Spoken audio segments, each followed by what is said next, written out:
Oil prices surged again today after President Trump did not provide a clear timeline on the end of the war in Iran or a potential reopening of the Strait of Hormuz during his address last night. International Brent crude prices were up around $108 a barrel this afternoon. National average gas prices remain above $4 after hitting their highest level since 2022 Tuesday, according to AAA. Analysts say energy prices are likely to remain high until shipping resumes in the Strait of Hormuz.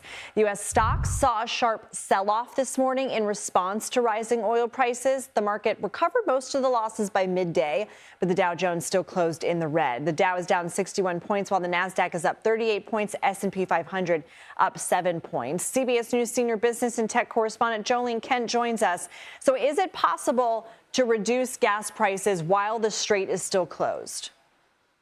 Wouldn't that be nice, Lindsay, if it could be so simple, but it is highly unlikely that that is possible. And all you have to do is look at the numbers.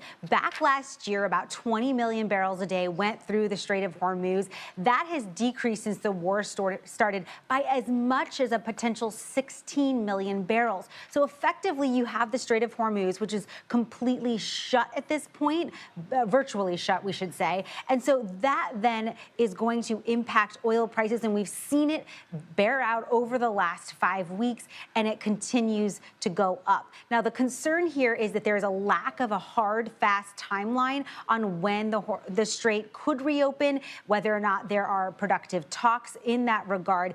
And we are worried, and we're hearing from these worried analysts who say, you know, in a worst case scenario here, if this continues apace, there's concern of an unprecedented price of $200 a barrel. That is very extreme, and that would, again, be unprecedented. But that is what some analysts are looking at if it continues at this pace. Now, we know that back on March 30th, just a couple of days ago, the G7 said that they're going to do anything in their power to prevent a major crisis on this front. But for the people we've been interviewing across the country this week about the state of the economy, I can tell you multiple families in Kansas, in Arizona, and other places are telling me that they are already making sacrifices when they fill up at the pump when it comes to what else they're able to pay for in their monthly budget. So that pain that you are feeling, it is so real, Lindsay. Certainly, and let's talk food, because gas goes up and everything else goes up. I mean, raspberries, that's a key indicator because they require constant refrigeration. So what can we expect at the grocery store?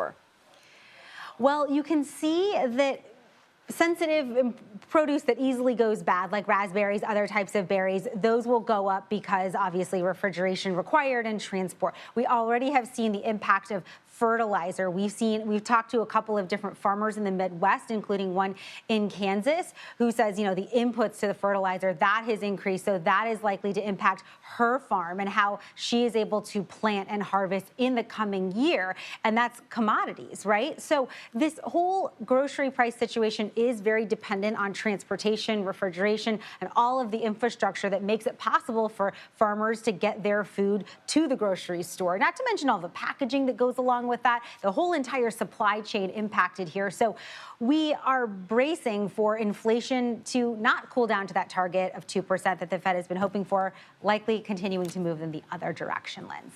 Jo Ling Kent, thank you.